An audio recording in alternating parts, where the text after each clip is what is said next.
Thank you very much. Thank you very much. Attorney Angelo Jimenez, President of the UP System. Attorney Leo Malagar, Chancellor of UP Cebu. Members of the UP Board of Regents, Vice Presidents of the UP System, officials from the different UP campuses, distinguished guests, faculty, staff, families, and friends, and most especially our dear graduates, maayong hapon. By now, you must have been told, perhaps countless times, about how unique, how resourceful, how amazingly resilient you all are. You, after all, are a batch that had to go through the pandemic, a phenomenon that spanned the entire globe, causing massive economic downturn and costing countless lives. Within the past years, you were forced into an almost overnight transition in terms of the way you learn, the way you interact with each other, the very way you live in the world. Many of you have had to struggle with adjustments. Some may have encountered personal tragedies. All of you today powered through all the uncertainty and anxiety. You pulled yourselves together and grit your teeth and did what needed to be done. And this indeed is something that you should be very proud of. You stand here today as the batch that triumphed over a kind of adversity that few in living memory had to struggle with. This is a truth you already know, a truth that can never be taken away from you.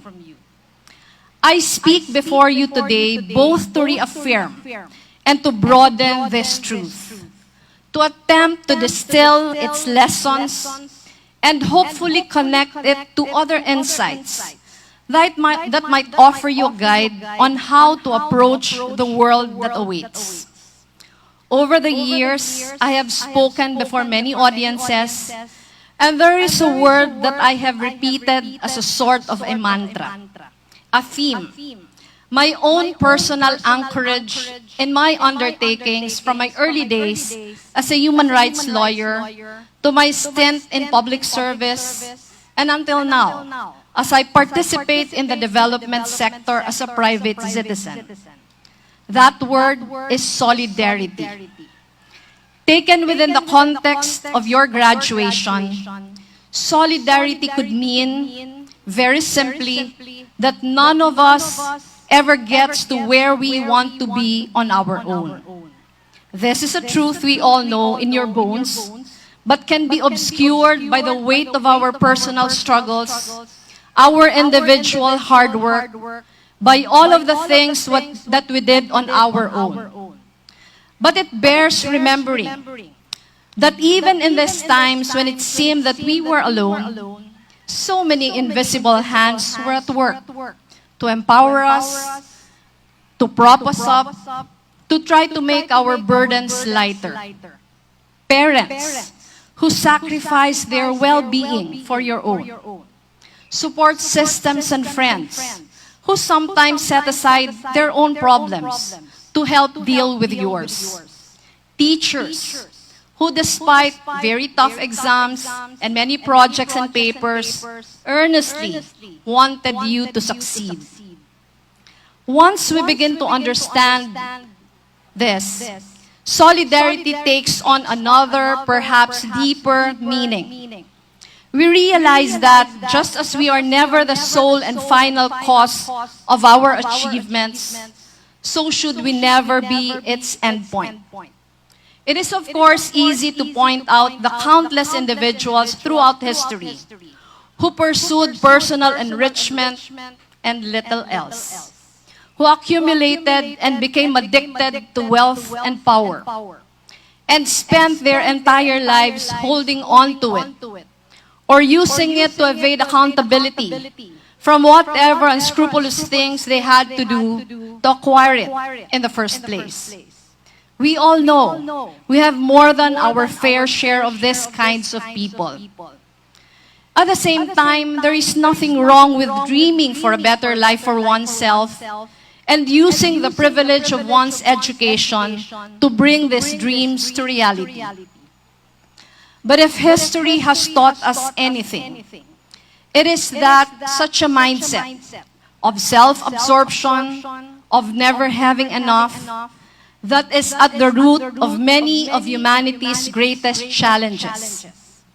Because at the end of it all, taking and taking from the world, unmindful that in taking more than we need, we deprive others.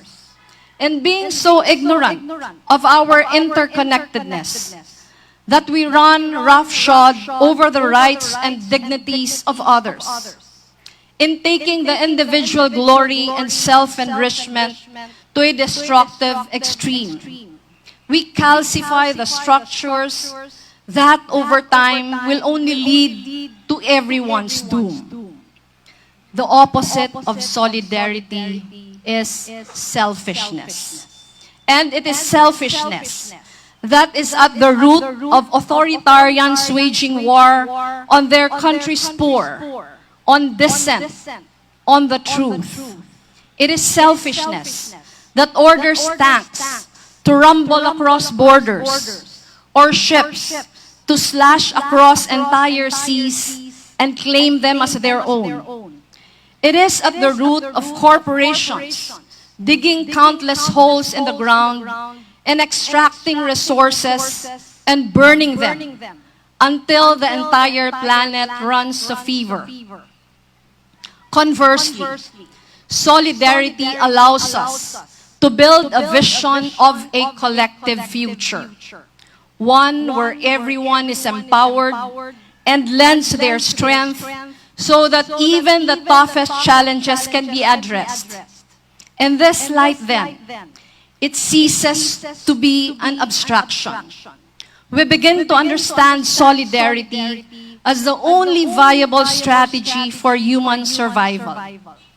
This is not the first time I have spoken about solidarity as an animating philosophy. But it is perhaps only fitting that I speak of it at length today in front of graduates of the UP system, because it is through my own UP education that I began to form and refine my own understanding of solidarity as the only way to rise above our challenges.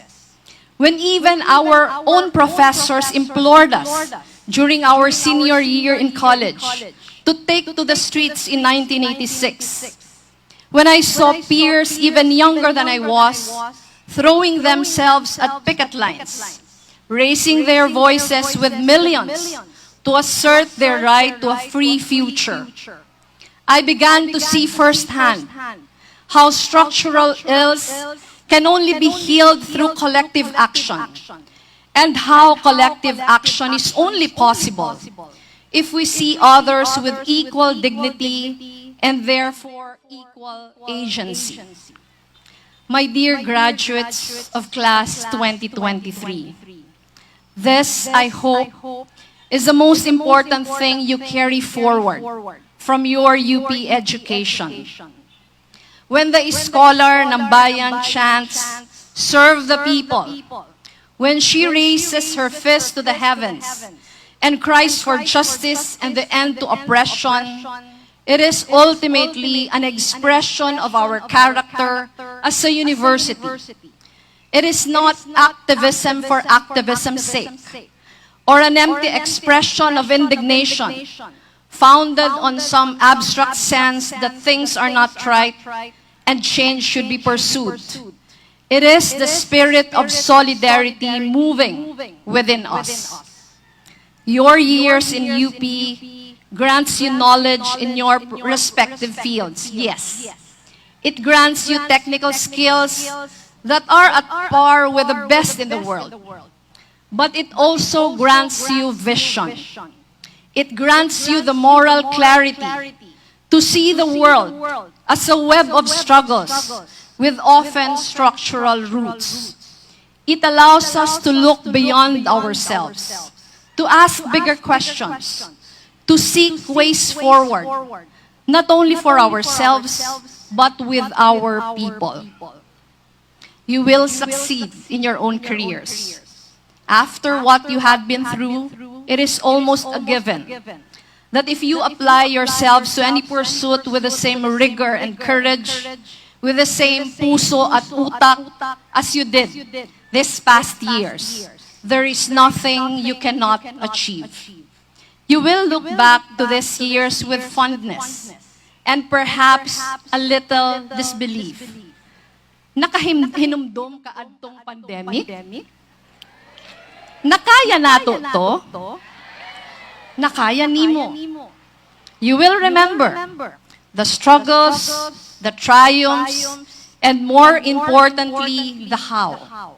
Not alone, but through the support and solidarity of others. And I hope with all my heart that in remembering, you will find not only the strength to achieve more for yourself, but to also move in solidarity with others, so that we may rise to our collective challenges as a nation. Congratulations, class of 2023. We are all very proud of you. UP Fight, mabuhay kayong lahat.